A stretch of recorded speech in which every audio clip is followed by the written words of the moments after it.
It's so great to see so many people here. On behalf of CJP, I want to welcome you all and say thank you. This is God's work, and our community has many, many things to support, and we are so proud and grateful to have all of you as people within our community teaching our youngest children, teaching each other, teaching parents. We're a community in many different places. And today I'm really pleased to present and introduce Sarah Shapiro-Plevin. Sarah comes to us from New York. She's worked at the Jewish Education Project. She's led a congregational school. She is now consulting in her own firm, Rimonim Consulting. She is a network weaver, just like everyone in this room.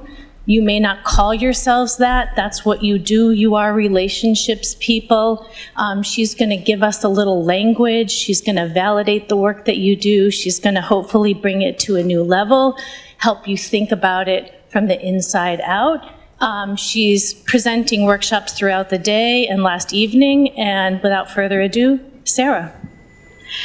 So I want to thank you for that beautiful bit of Torah that we started with, which I think is a great way to start a conversation about stories. About 2 weeks ago, the principal of my son's school had a talk about what it's like for fifth graders. I have a 10-year-old son. And she made the really startling announcement that fifth grade is the last year in which parents can tell stories and read stories at night to their kids. I heard a little bit of shock, right? I was stunned. I happen to have grown up in a home where my parents read to me and told me stories every night for a very, very, very long time until I was a teenager. My mom told me stories from books. My mom was an early childhood educator, and my dad told me stories, told me the stories of his youth. And I was born to listen to stories and to hear stories and then to tell stories. And I'm here to share with you about the power of stories and why stories are an important point of connection. And it happens that you all already, as educators, know so much about listening to stories and the value of stories and stories as a point of connection.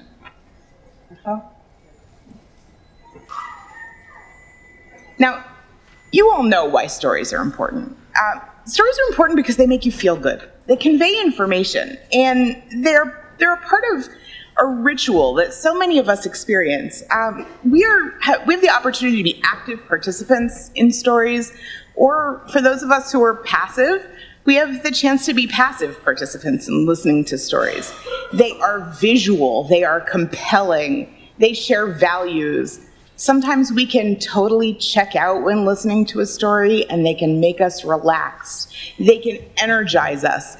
Stories convey so much power, but I want you to know that when I went to Google the word stories, I didn't come up with any pictures.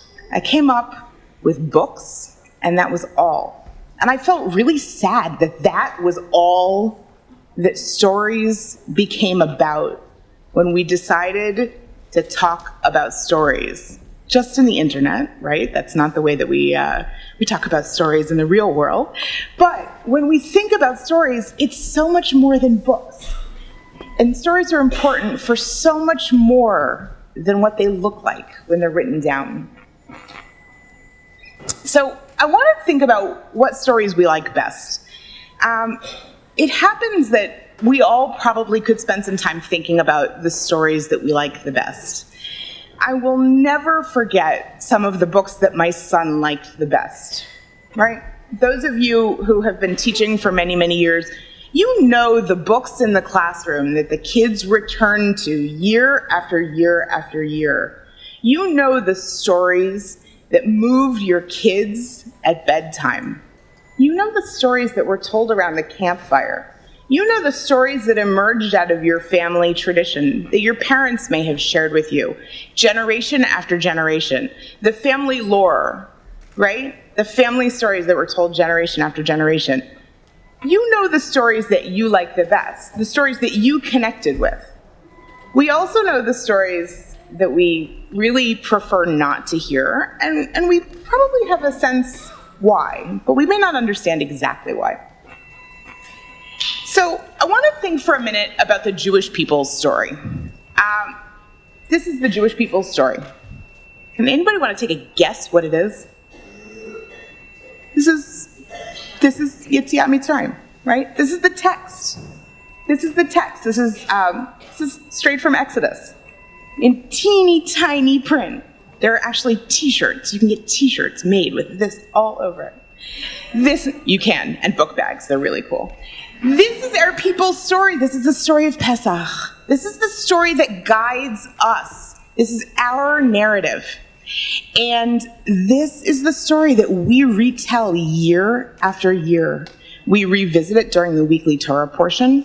We revisit it at the Pesach Seder. And every year, the Jewish people tells this story.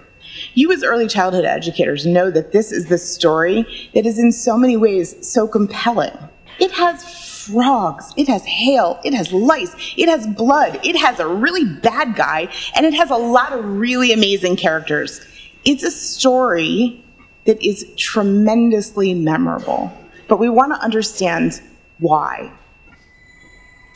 So the central commandment, the central mitzvah of Pesach is V'higadat levincha. This is not a great picture of a contemporary Seder.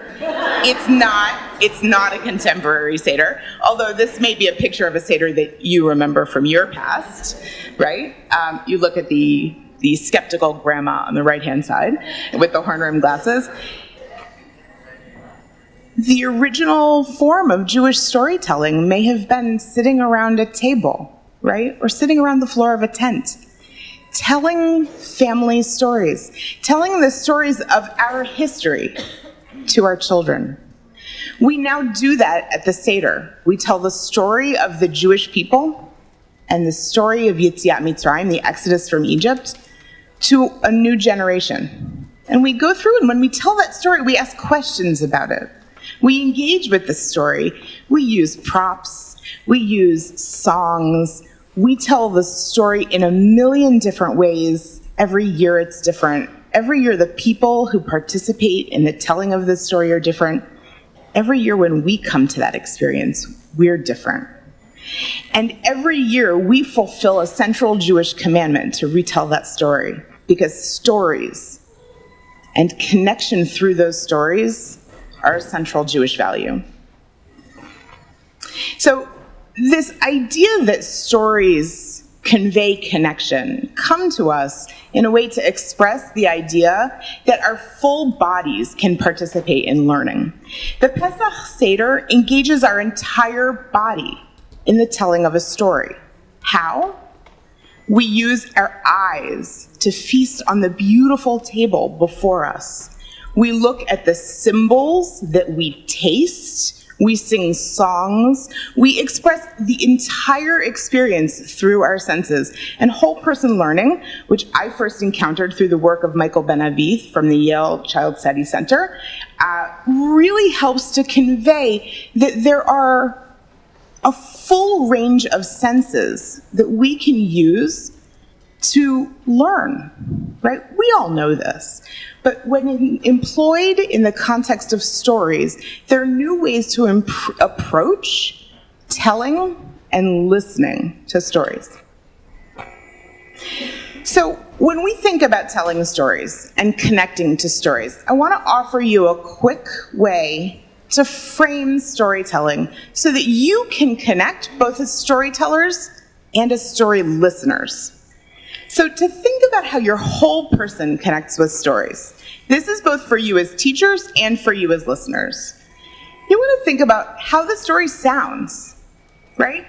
Because we all know that when you just read a book and you tell the story just the way it is so incredibly boring.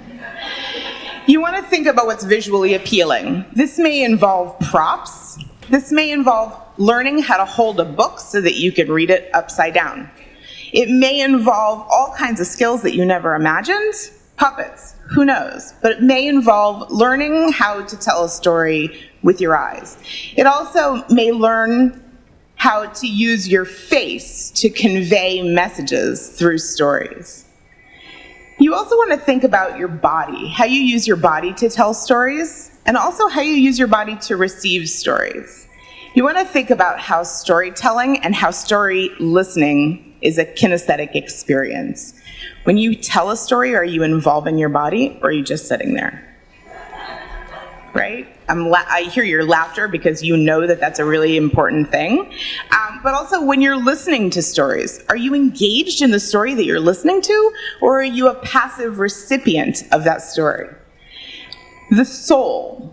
This is really not something that we think about when we think about telling stories or receiving the stories of other people. What actually in the story that you are hearing and telling connects to your Jewish self or to your soul? How does this nourish you? And to give your listeners and your tellers an opportunity to think about that really elevates the stories that we hear and that we tell to a new level. And then your heart. What about stories connects to your emotions? We sometimes don't allow ourselves to go to that place, and we want to give our storytellers and our story listeners a chance to really connect stories with emotions.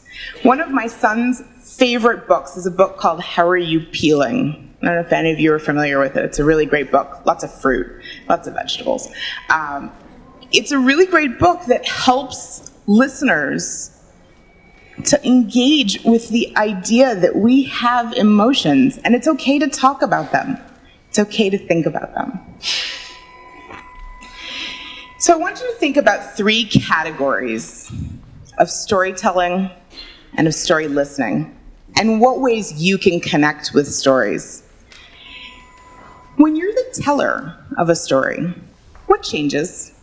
How do you connect with your audience? How do you connect with perhaps the single person who's listening to you? When you're the listener, what changes? How do you engage your body and your mind, your emotions, when you're the listener? And what happens when you're with a group?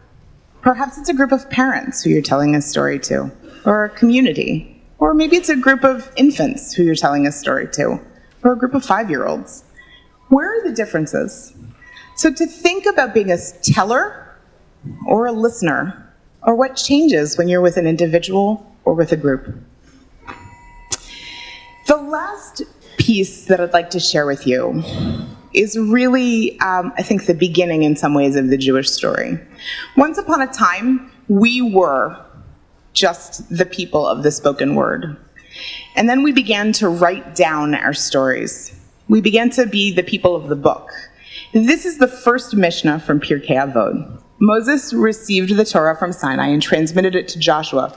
Joshua transmitted it to the elders to the prophets, and the prophets transmitted it to the men of the Great Assembly. The first text that tells the story of the transmission of the oral tradition throughout the generations.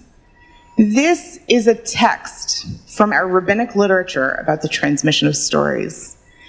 When it started with Moses, it was one story. It was like a game of telephone. By the time it got to the men of the Great Assembly, it was a completely different story. But I want you to imagine all of the different ways that those listeners had to engage their bodies, their hearts, their minds, their souls, to be able to carry that work forward so that it became something that was valuable enough for us here to convene around and to carry forward. As you spend today learning and gathering, I want you to think about all the stories that you're collecting and transmitting. And when you leave here today and you go back to your work, take those stories with you and carry them forward, not just with your intellect, but with your entire body. Have a great day.